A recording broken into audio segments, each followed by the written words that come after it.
Bienvenue sur Développement Royal, le podcast dédié au business, au web et au lifestyle. Avec l'ambition de vous accompagner pour vous aider à vous épanouir et à vous développer. Dans cet épisode, je reçois Raphaël Carteni. À 26 ans, il est youtubeur, investisseur et formateur. Il nous partage son parcours, alors restez bien à l'écoute.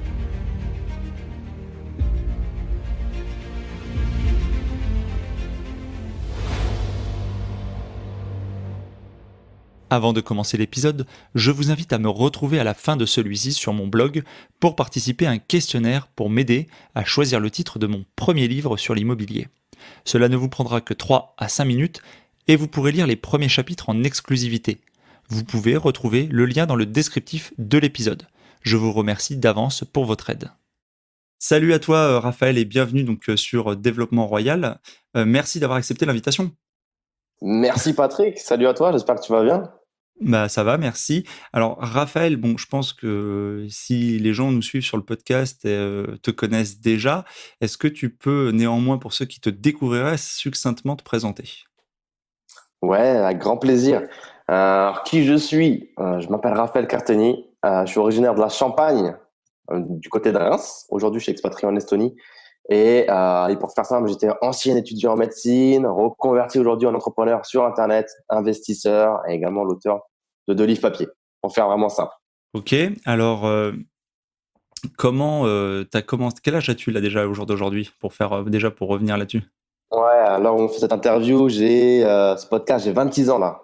26 ans. Ouais. Et quand est-ce que tu as commencé à te lancer dans des activités, on va dire, entrepreneuriales? Je devais avoir à peu près 21 ans, 20-21 ans, ou peut-être même 19 ans. J'ai une petite particularité, j'ai beaucoup de mal avec les dates, mais ouais, entre 19 et 20 ans, je commençais à m'y intéresser, à me former, et 21 ans, on rentrait, on va dire, plus ou moins dans le dur.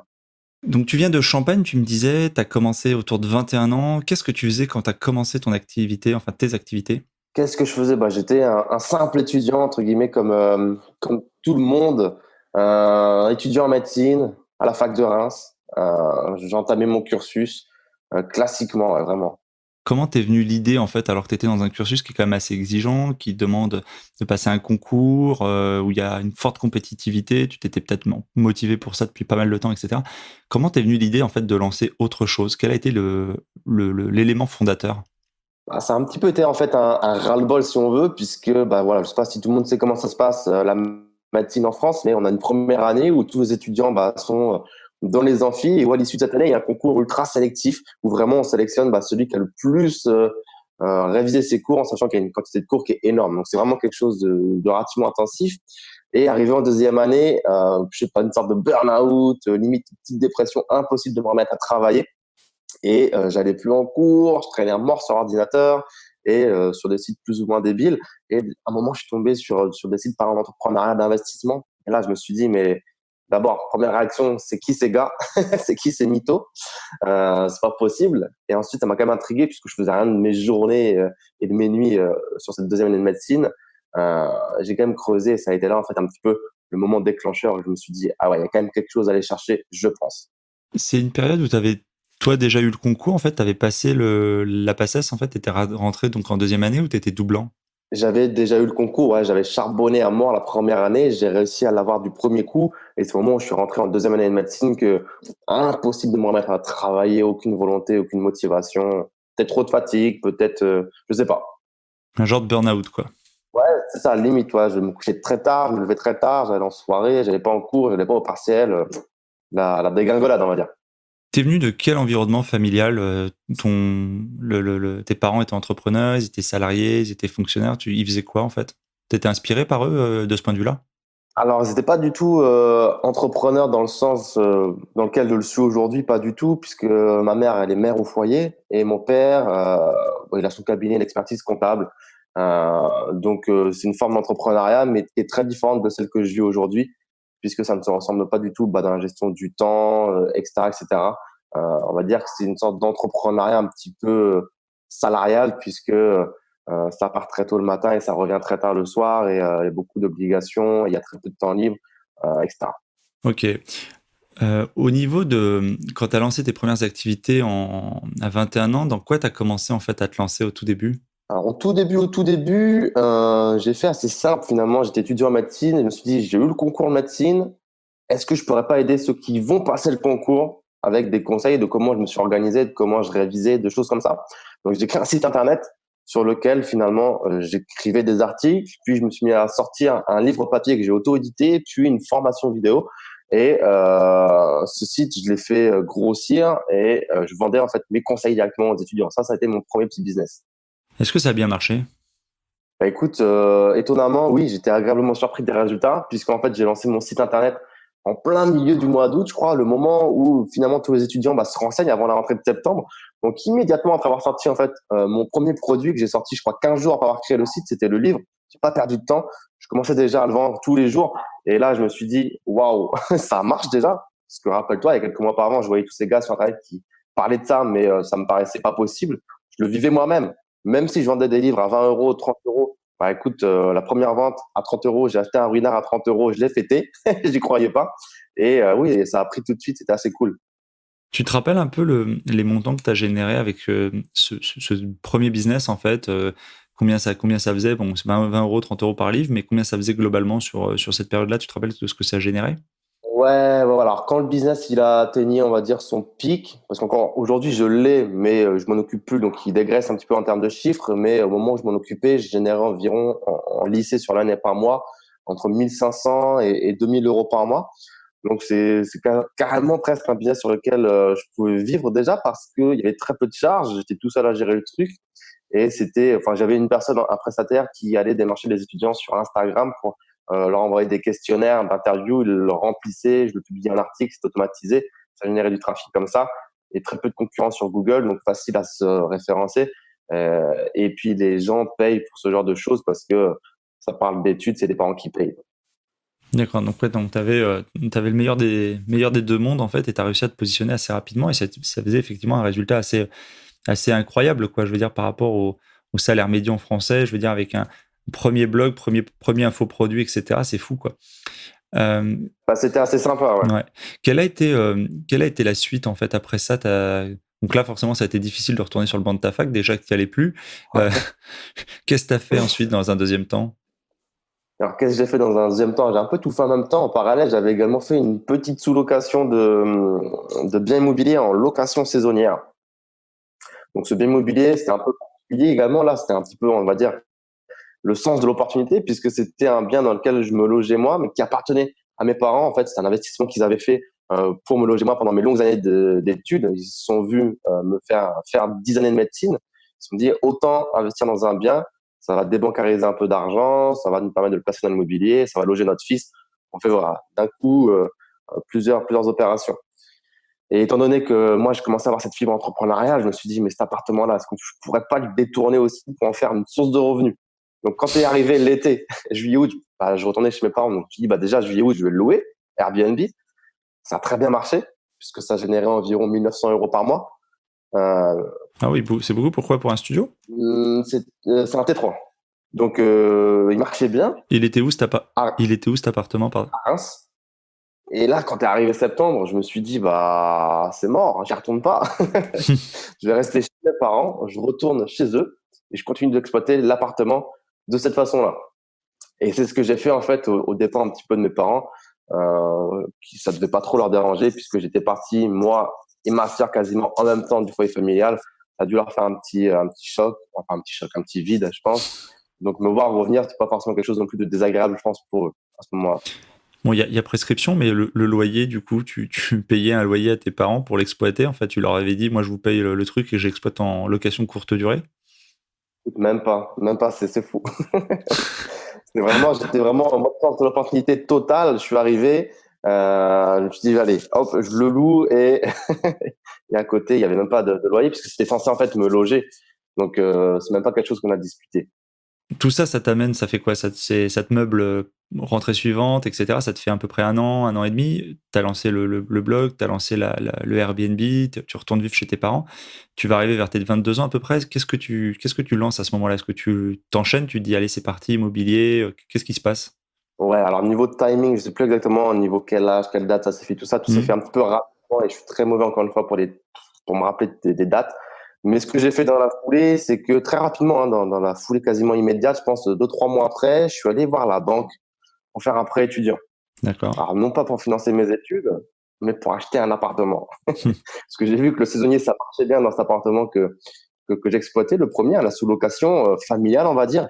Je me suis dit, mais pourquoi pas refaire la même chose sur un autre appartement? Ça marche tellement bien Bien que sûr. vas-y, il faut que j'ai un autre appartement. Moi, j'avais jamais gagné d'argent jusqu'à présent. D'un coup, j'ai le site internet qui me génère de l'argent. J'ai une ligne neuve qui tombe avec cet appartement en sous-location.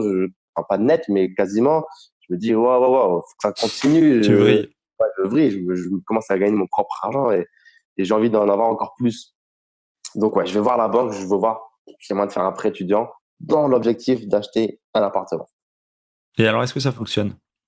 Est-ce que ça fonctionne? Bah ouais, ça fonctionne puisqu'aujourd'hui, j'ai pu acheter 2 appartements avec 2 prêts étudiants. Donc j'ai poussé un peu le vice et je suis allé en faire un deuxième également en disant pas que j'en avais déjà pour pouvoir acheter 2 appartements. Donc, au total, t'as acheté combien d'appartements étudiants avec tes prêts? 2. 2 appartements avec les prêts Ouais. étudiants. C'était des appartements à combien? Alors, c'était des petits montants forcément. Avec le premier prêt étudiant, j'ai pu sortir donc en prêt étudiant 50 000 euros. J'ai acheté un T2 à 50 000 euros tout pile, sur lequel j'ai fait 15 000 euros de travaux que j'avais apportés en fonds propres, puisque bah, j'avais un petit peu de trésorerie qui se constituait avec la sous-location et le business Internet. Et le deuxième appartement que j'ai acheté avec un prêt étudiant, j'ai pu avoir 45 000 à la banque et j'ai acheté un studio de 50 000 euros, tout compris à peu près. Donc là, pareil, j'ai un petit surplus de 5 000 que j'ai financé moi-même. Toujours sur le même secteur? Toujours sur du Reims? Ouais, dans la Champagne. Pas tout Dans la sur Champagne. Reims, il y a un autre bien qui est à côté de Reims, mais dans la Champagne. Dans la Champagne. Ok. T'es resté sur, Ouais. sur ton fief. C'est ça, c'est la maison. Je connaissais, Et- j'ai grandi, je connaissais toutes les rues, donc Bien sûr. facile. Est-ce que ça a été, comment t'as géré? Est-ce qu'à un moment donné, tu t'es retrouvé à faire les ménages? Est-ce que t'as trouvé une conciergerie? Comment ça s'est passé ce côté-là? Ben, j'ai même longtemps géré moi-même finalement, aussi bien la première sous-location que le deuxième appartement que j'ai eu en Airbnb. J'ai tout géré pendant un bon moment. Alors, je sais plus combien de temps exactement, mais euh, facilement plus un an et demi. Je pense environ un an et demi, on va dire. Donc oui, à devoir faire les ménages, check-in, check-out, nettoyer la merde des clients, devoir attendre quand le mec a 1 heure de retard bah, parce qu'il a choisi de manger sur la route plutôt que de se dire que je suis en train de l'attendre, des choses comme ça. Donc, ouais, j'ai tout géré au début. Ouais. Et après cette cavalcade là de d'appartements et de crédits étudiants, t'as pris t'as pris une autre dimension. En fait, il y a eu quelque chose qui fait que ça a grossi, que ça a pris de l'ampleur. Est-ce qu'il y a eu des éléments déclencheurs? Qu'est-ce qui s'est passé? La suite, c'est quoi? La suite, c'est que, bah, vivant tout ça, je me suis dit pourquoi pas le raconter aussi sur un autre blog. J'avais créé donc Club Médecine, sur lequel je donnais des conseils aux étudiants. Je me suis dit pourquoi pas créer un autre site qui donc aujourd'hui s'appelle Club Millionnaire, sur lequel j'ai raconté bah, ce que j'ai fait, comment j'ai créé ce petit site qui me génère des revenus pour aider les étudiants, comment j'ai fait cette sous-location, comment je me suis servi de prêt étudiant pour investir dans l'immobilier, comment en parallèle également je commençais à investir un petit peu sur les marchés financiers pour toucher des dividendes, comment je m'intéressais un petit peu à tout ce monde d'entrepreneuriat et d'investissement.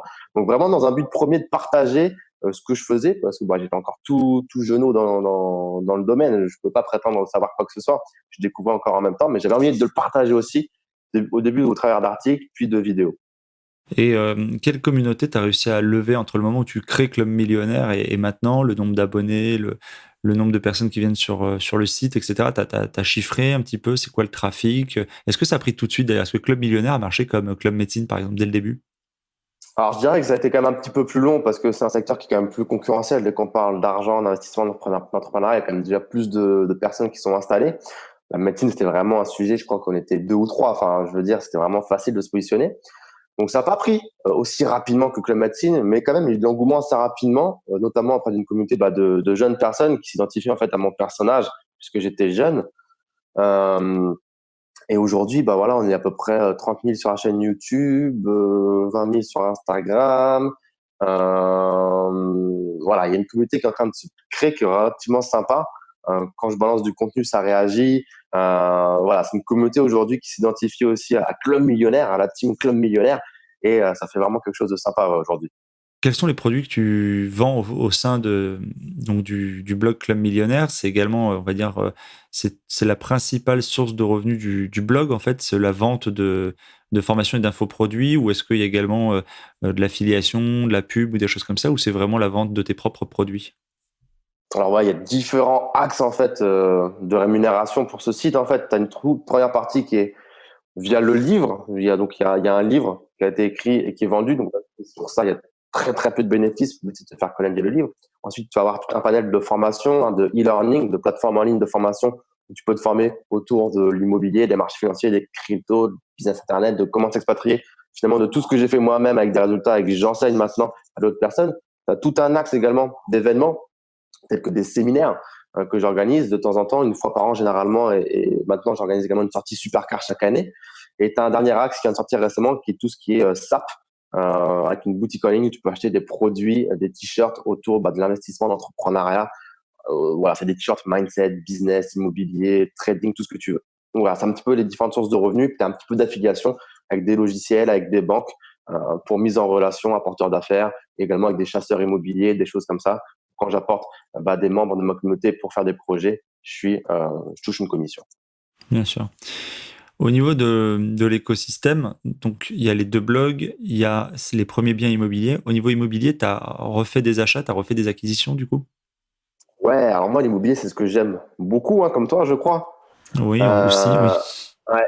Donc, j'avais envie de continuer après tout ce que je t'ai raconté. Malheureusement, j'avais un dilemme devant moi. Est-ce que je continue l'immobilier en restant en France et donc en créant une structure commerciale pour tout le business en ligne en France, ou est-ce que je m'expatrie pour optimiser mes business en ligne, mais au détriment de l'immobilier, puisque je ne serai plus finançable étant donné que je suis à l'étranger, que j'aurai pas de bilan, de choses comme ça.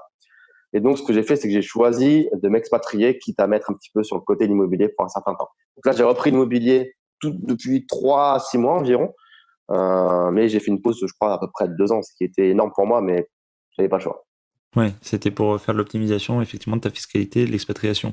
C'est ça. Comment, comment ça s'est passé le côté expatriation? Est-ce que c'est compliqué au-delà de la démarche administrative? Est-ce que humainement ça a été compliqué pour toi de partir aussi loin? Et pourquoi avoir choisi cette destination alors que d'autres personnes qui me viennent à l'esprit choisissent un endroit plus ensoleillé comme l'île Maurice? Aussi loin, c'est relatif déjà. C'est vrai que c'est juste à côté de la France. Finalement, l'Estonie, on a 3 heures d'avion en direct, donc ça se fait assez vite. Il y a 1 heure de décalage, donc c'est assez facile. Après, est-ce que ça a été compliqué humainement? Franchement, c'est pas pour faire le mec, mais non, parce que peut-être parce que je suis plus jeune aussi et que je suis encore un petit peu volatile. C'est vrai que je bouge beaucoup, je suis toujours à droite, à gauche, à voyager, donc ça m'a pas paru du tout compliqué. D'autant plus que j'arrivais dans un environnement où j'avais déjà 2, 3 connaissances qui s'étaient expatriées et qui ont pu m'accompagner dans le processus. Donc, c'est pas comme si j'arrivais dans un pays où je captais rien, j'avais zéro contact, zéro personne qui l'avait fait avant moi et que je devais tout découvrir tout seul. Donc, franchement, d'autant plus avec la facilité administrative ici, ça a été un jeu d'enfant. Dans ce parcours en fait qui a l'air comme ça a l'air de glisser, d'être assez simple, etc. Est-ce que tu te souviens d'avoir eu des gros coups de mou, des gros moments de doute, et est-ce qu'il y a un moment qui a été particulièrement difficile dans tout ce que tu as mis en place? Bien sûr, c'est vrai qu'on a souvent tendance à parler de ses réussites parce que c'est ce qu'on veut montrer aux autres, hein, et c'est aussi un petit peu aussi la faute d'Internet, on veut toujours montrer tout ce qui brille. Mais bien évidemment, dans tout parcours entrepreneurial ou d'investisseur, il y a toujours des moments où on se dit merde, qu'est-ce que je suis en train de faire? Est-ce que vraiment je suis dans la vraiment, des fois, tu as l'impression que tu fais de la merde ou que tout va s'écrouler ou que tu as pris une mauvaise Sauvons les décision meubles. ou voilà, bien évidemment que je suis passé par ce genre de passage où des fois, tu fais un lancement de produit ou voilà, c'est un vrai fiasco, où tu prends des décisions ou même des moments de doute, tu sais pas si tu dois investir sur ce bien ou pas. Bien sûr, il y en a toujours, il y en a toujours. Et je dirais même, ça fait partie du quotidien de entrepreneur. Un entrepreneur, c'est quelqu'un qui doit prendre des décisions régulièrement. Donc, Mais il n'y a pas eu de gros couacs, il n'y a pas eu de grosses difficultés, de choses vraiment où tu t'es dit, voilà, là, je sais pas comment on va passer cette épreuve-là, en fait. Il y a pas eu de. C'est plus des contretemps, plus des déceptions passagères, mais t'as pas un moment, tu t'es dit, les caisses se vident, c'est une catastrophe, c'est un problème. non. Dieu merci, jusqu'à présent, j'ai pas eu de gros soucis de cet ordre-là, en tout cas financier, qui aurait pu me mettre vraiment la situation dans le rouge, rouge, quitte à devoir revendre des choses, des actifs, des choses comme ça. Dieu merci, jusque-là, ça va. Après, c'est vrai que je pense avoir une bonne gestion financière. Donc, même quand il y a des choses imprévues ou des choses que j'imaginais pas, j'arrive à m'en sortir, je retombe sur mes pas. D'où, encore une fois, je pense l'importance de se construire un coussin de sécurité. Parce qu'encore une fois, bah, c'est l'argent qui fait la différence. Quand tu as de l'argent, généralement, tu t'en sors toujours, peu importe ce qui se passe. Tu fais un lancement qui se passe pas bien, bon, tu as beaucoup travaillé, mais c'est ton temps. C'est comme ça, c'est le jeu. Tout ne peut pas fonctionner. Donc, bah, tu es déçu, mais tu passes à autre chose, hein, faut avancer.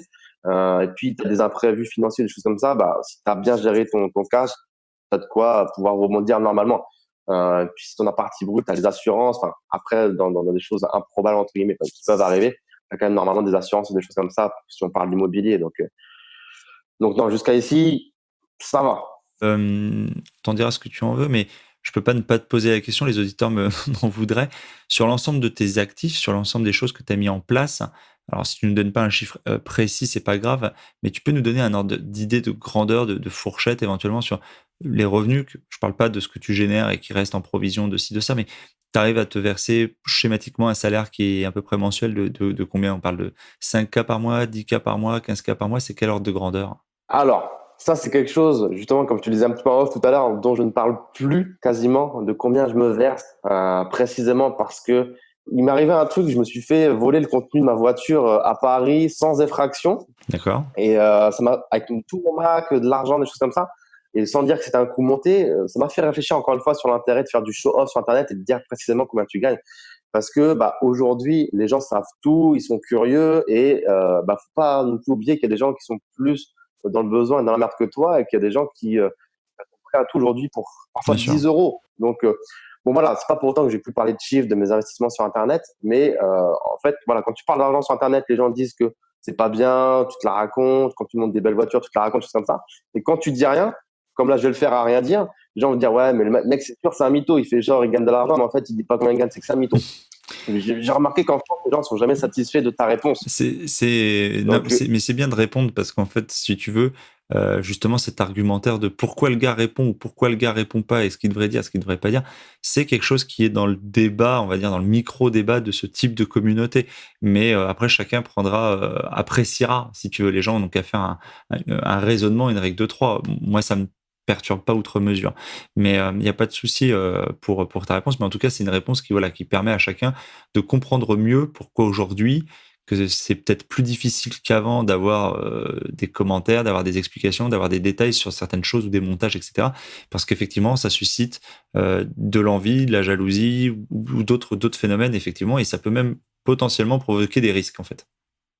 Ouais, et puis ça fait pas avancer en fait les gens qui vont forcément nous écouter de savoir que je gagne X euros par mois. Finalement, le but c'est de transmettre de la motivation et puis les gens voient si c'est cohérent ce que je dis et ce que j'ai ou ce que je peux montrer sur les réseaux sociaux Instagram. Après, chacun juge, toi.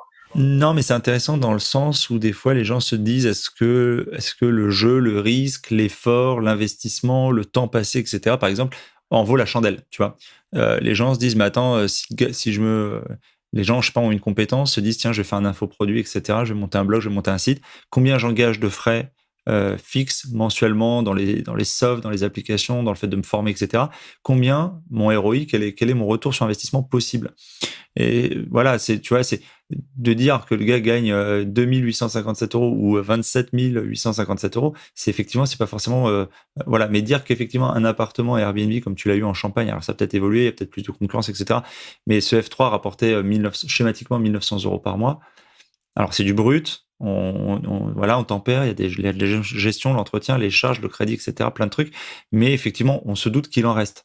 Pas 50%, mais il en reste. Donc voilà, c'est intéressant. Tu vois, quand tu me dis il y a une communauté de 20 000, 30 000 personnes, je sais pas quel est le taux de conversion. Alors le taux de conversion, pour ceux qui connaissent pas, c'est le nombre de gens qui voient, qui te connaissent, qui s'abonnent, etc. Mais le taux de conversion, c'est le nombre de personnes qui vont acheter un produit ou service. Si tu me dis tu as 1%, bon, on se dit voilà, ou 2 ou 3%, et que le produit est à, je sais pas, 30 euros pour un livre, 1000 euros pour une formation, ça donne une idée effectivement du nombre de clients potentiels, de gens potentiellement qui achètent. Bien sûr. Je peux peut-être donner une petite stat qui va peut-être aiguiller. Généralement, on dit qu'un business Internet, quand il fonctionne normalement, il te génère entre 1 et 2 euros par adresse email.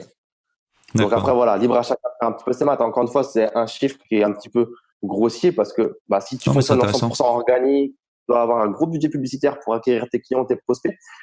ta marge sera clairement pas du tout la même. Donc, ça dépend comment tu approches, entre guillemets, ton business. Il y en a qui fonctionnent 100% en organique. Forcément, tu imagines que leurs marges sont énormes.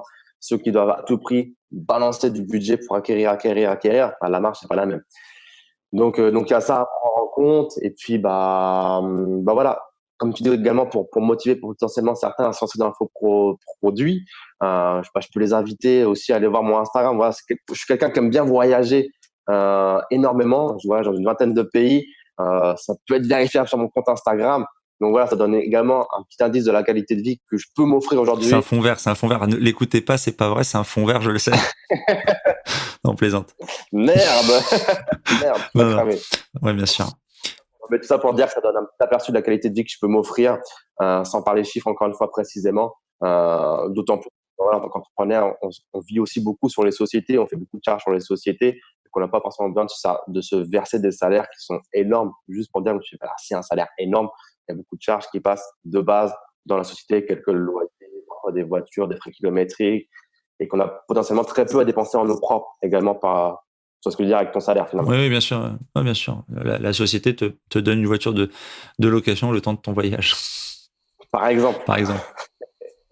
Bon, il vaut mieux qu'elle brûle pas comme la dernière fois, par contre. on n'en parlera pas. Dans un pays, en plus, Un peu délicat, c'est clair. ouais, c'est pas très fiable comme voiture, quand même. C'est cher et c'est pas fiable. Non, Non, je n'achète plaisante. pas de Lamborghini. Question organisation, est-ce que tu as des façons de faire? Est-ce que tu as des habitudes? Moi, j'explique aux gens que les process que j'ai en organisation, je fais le Miracle Morning, des choses comme ça, je suis hyper organisé. J'ai un produit d'infopreneuriat que je vais lancer à ce sujet. Toi, est-ce que tu as mis en place des façons de faire? Tu parlais tout à l'heure d'une partie de délégation que tu avais fait avec du questionnaire, etc. Et est-ce que tu as des process particuliers? Combien de temps tu travailles par jour? Comment ça se passe? Écoute, ça peut-être te surprendre et surprendre pas mal de personnes, mais j'ai pas de routine particulière. C'est-à-dire qu'il y a des périodes où je vais aimer bosser la nuit, parce que je suis au calme, personne ne me dérange. Il y a des périodes où je vais aimer bosser en me levant directement, je ferme ce que j'ai à faire et je le fais. En fonction du pays où je me trouve également, bah, je peux être totalement à l'opposé de la France. Donc, je m'adapte parfois, si j'ai des impératifs en France, à ce timing horaire. Donc, en fait, j'ai pas vraiment de routine particulière. Ce qui est certain, c'est que tous les jours, je bosse.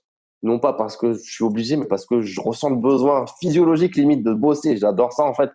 Et le mot bosser, en fait, c'est même pas quelque chose de péjoratif pour moi. Dans la bouche de beaucoup de personnes, bosser, c'est chiant, faut y aller, faut le faire. Pour moi, si j'ai pas ça tous les jours, limite, je me sens pas bien. J'étais en vacances avec des amis pendant 8 jours, qui ne sont pas du tout entrepreneurs. Et je pouvais que très peu sortir à l'ordinateur pour bosser, bah, parce qu'on avait toujours un truc à faire, on était à droite à gauche. Je sentais à la fin que faut que je bosse là, genre il manque un truc. Donc je compte pas mes heures, j'adore ça, je bosse beaucoup, je pense, mais je n'ai aucune idée de combien d'heures je bosse, j'ai toujours des projets et voilà. Est-ce que tu utilises des outils, des logiciels? Est-ce qu'il y a des choses particulières? Bon, là, on utilise Zoom pour enregistrer, on utilise voilà des softs. Est-ce qu'il y a des choses qui vraiment, toi, sont indispensables à ton organisation, à ta façon de travailler, notamment avec l'expatriation, avec le télétravail, etc. Moi, j'utilise par exemple, tu vois, Evernote est indispensable, le storage Dropbox ou Google Drive. Je pense, tu vois, j'ai différentes applications comme ça en Kanban, Trello ou Asana, Things. Bon, on va pas toutes les énumérer, mais moi, il y a vraiment plusieurs outils. J'aurais du mal à m'en passer en fait pour mon organisation, Calendly pour booker les rendez-vous, etc. Est-ce qu'il y a des choses que toi vraiment c'est devenu un peu, tu t'en rends même plus quand tu bosses beaucoup sur le téléphone, tu bosses beaucoup sur l'ordinateur, voilà. Est-ce qu'il y a des choses particulières comme ça? Bah, c'est ça, je m'en rends même plus compte parce qu'ils font partie de mon quotidien. Par exemple, là, j'ai un outil dont je pense, je le vois dans les yeux, c'est Backblaze. Je pense que vous pouvez apprécier. C'est un outil qui sauvegarde ton ordinateur en temps réel sur un cloud. Donc voilà, tu as expliqué l'histoire où je me suis fait voler mon ordinateur dans ma voiture sans effraction. Bah, je m'en fous, entre guillemets. J'ai juste à racheter l'ordinateur parce que toute ma data est sauvegardée en temps réel. À chaque fois, en ce moment même, c'est sauvegardé s'il se passe quelque chose sur mon ordi dans un cloud et je peux restaurer sur un nouvel ordinateur en cas de souci. Quoi d'autre VPN Unlimited pour toujours crypter ma connexion quand je me connecte dans des lieux publics. J'aime bien bosser dans des hôtels, des restos, des choses comme ça, des bars. À chaque fois, je connecte mon VPN pour recrypter ta connexion Internet, puisque dans les lieux publics, bah, potentiellement, tu peux te faire hacker, entre guillemets, où les réseaux sont moins sécurisés. Donc ça, c'est partie du quotidien. Quoi d'autre Il y a plein d'outils. Après, ClickFunnels, bien sûr, pour tout ce qui est business Internet. Il y en a plein, en fait, je me rends même plus compte que je les utilise. Est-ce que tu travailles en équipe? Est-ce que tu as des gens qui travaillent pour toi? Par exemple, justement, je pense aux assistantes virtuelles. Est-ce que tu travailles avec des cabinets d'assistants? Est-ce que tu as un secrétaire ou est-ce que tu as des gens voilà, à qui tu délègues tout ou partie de tâches administratives? Enfin, je présume que oui, pour le SAV aussi, par le support, etc. Comment ça fonctionne? Comment tu as trouvé ce staff? Mais écoute, aujourd'hui, ouais, j'ai une personne qui m'assiste pas mal sur tout ce qui est activité Internet, principalement. Donc, voilà, comme tu l'as dit, hein, gestion de support client, facture, espace membre, enfin, tous les tickets qu'on peut recevoir, celle qui les traite. J'ai quelqu'un pour du montage. Aujourd'hui, en fait, je fais quasiment plus grand chose à part penser à l'évolution du site. J'ai toujours un prestataire qui est là, que ce soit pour du design également, de la retranscription de texte. Pour l'immobilier, j'ai des gestionnaires qui gèrent tout. Donc ouais, aujourd'hui, je pense surtout beaucoup à comment faire évoluer tout ça. Alors bien évidemment, des fois, je suis au support, hein, je réponds, ou des fois, il y a des tickets sur lesquels j'ai besoin d'intervenir, mais ça reprend une majeure partie de mon temps.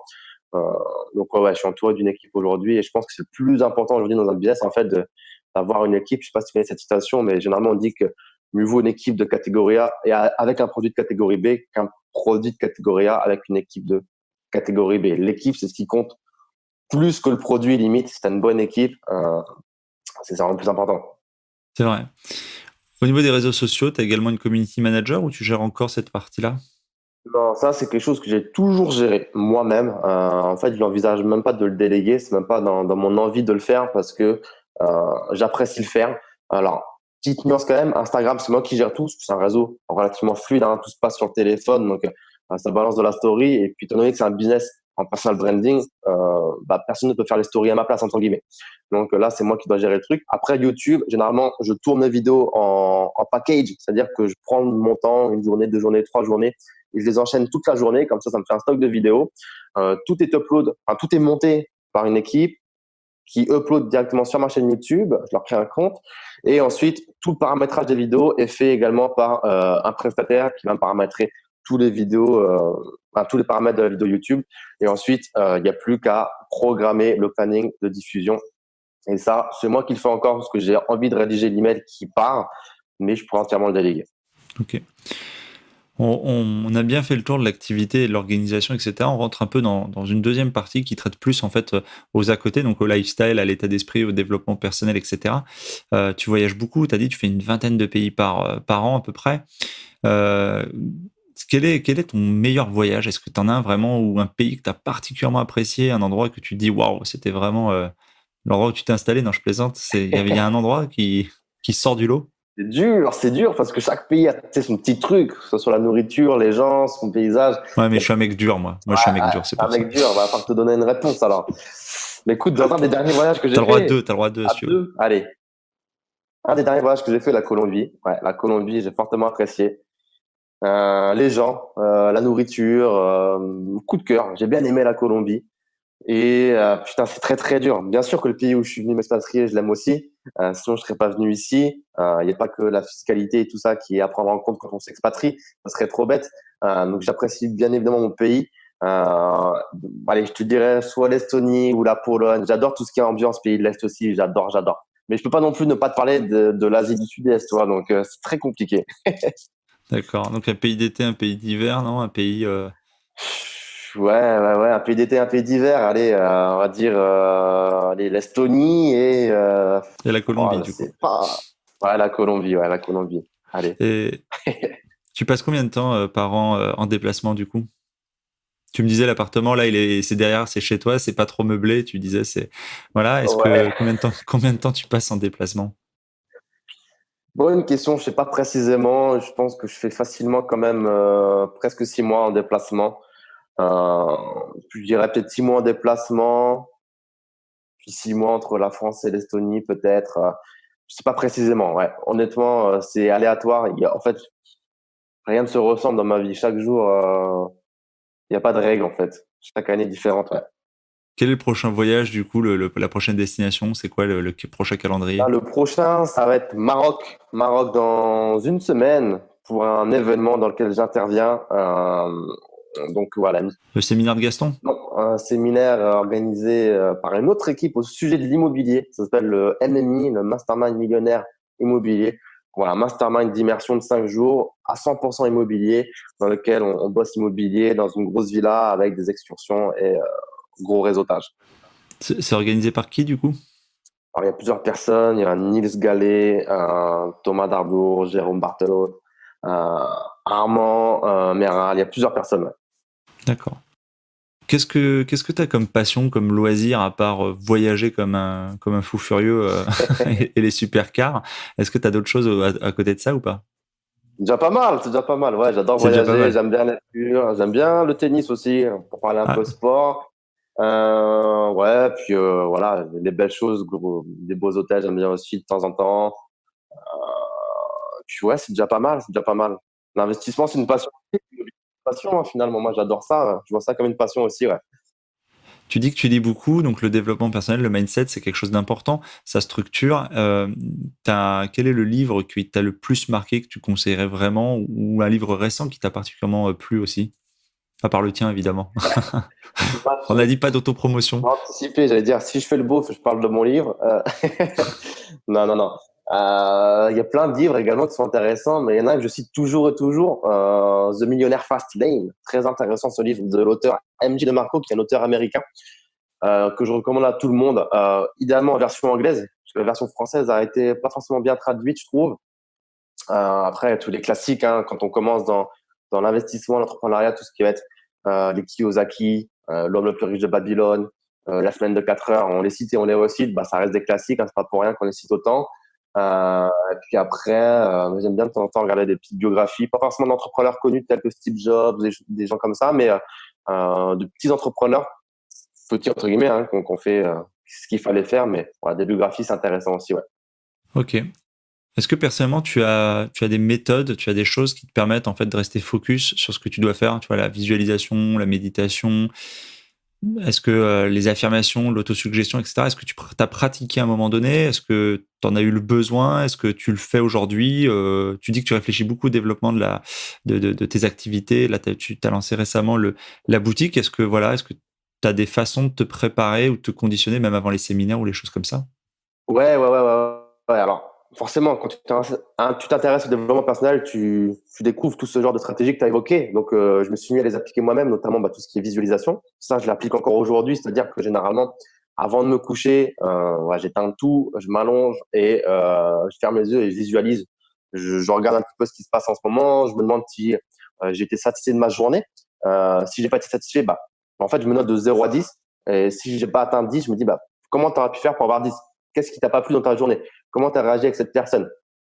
Comment tu as géré cette situation? Comment tu as fait ci? Et comment tu pourrais mieux réagir les prochaines fois pour que ta journée soit entre guillemets idéale et parfaite dans comment tu l'as vécu? Je visualise du coup aussi bah, le jour d'après et le futur, comment je vois les choses. J'essaie de me projeter. J'aime bien aussi dire merci. Alors merci à qui? N'ayez pas l'esprit déplacé. Merci N'ayez pas Raphaël, l'esprit merci. déplacé, mais j'aime bien dire merci. Bah, voilà, on est croyant, on n'est pas croyant. Moi, je suis pas forcément quelqu'un de croyant, mais j'aime bien dire merci à, je sais pas, à cette entité supérieure bah, pour la journée que j'ai vécue, parce que j'ai la chance d'être en bonne santé jusqu'à présent. Merci bah, pour tout ce que j'ai jusqu'à présent, puisque bah, je suis pas à plaindre et je pense qu'il y a beaucoup de personnes qui, à mon âge, n'ont pas autant, de leur faute ou pas de leur faute, encore une fois, on n'est pas tous nés en France, etc. Donc, j'aime bien dire merci bah, pour tout ce que j'ai, pour tout ce que je vais faire, pour tous les gens que je vais pouvoir aider, parce qu'un entrepreneur, c'est quelqu'un qui crée de la valeur, donc qui impacte aussi les gens. Donc, voilà, j'aime bien dire merci quand je me couche, quand je me lève aussi, et parfois quand j'y pense dans la journée. Des fois aussi, j'aime bien tu sais, les techniques d'auto-persuasion, pardon, quand tu te vois dans un miroir, te dire que tu es le meilleur ou te sourire à toi-même, ça dégage des hormones pour le bien-être. Bon, on n'y croit pas, ça a été prouvé scientifiquement quand même que sourire, bah, ça dégage des hormones hein, et ça contribue au bien-être et ça coûte pas cher de sourire. Donc voilà, plein de petites techniques comme ça que j'essaie de mettre en place. Ouais.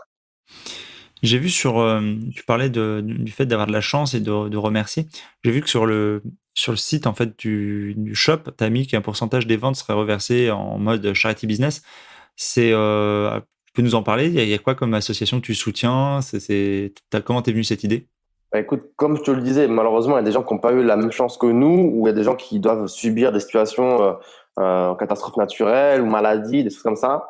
Et ça me paraissait en fait naturel de redonner aux autres, tu vois. Je sais pas si c'est un hasard que j'ai terminé en médecine ou pas, mais Et un truc qui me tient vraiment à cœur, c'est la recherche médicale, par exemple, notamment contre le cancer ou des choses comme ça. Je pense que c'est horrible d'avoir un cancer. Donc aujourd'hui, voilà, peu millionnaire, grâce à la communauté, on a pu reverser des dons, par exemple, à la Croix-Rouge française. On a pu soutenir également un jeune qui me suivait et qui allait faire le 4L Trophy au Maroc, qui soutenait une association. Donc on a pu sponsoriser également son projet. On a pu également donner à des associations qui combattent la maltraitance des enfants, par exemple en Amérique latine justement, des enfants qui deviennent des objets sexuels, du trafic d'humains.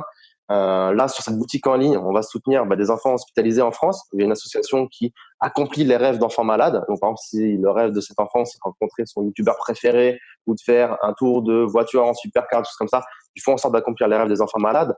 Donc voilà, j'essaye à chaque fois de redonner une partie. Encore une fois, le but, c'est pas que d'encaisser, c'est aussi de redonner. Et l'argent, comme on dit, c'est quelque chose qui doit circuler. Une économie, elle se porte bien quand l'argent il circule. Donc, faut redonner. Et quand tu donnes, tu reçois à la fin.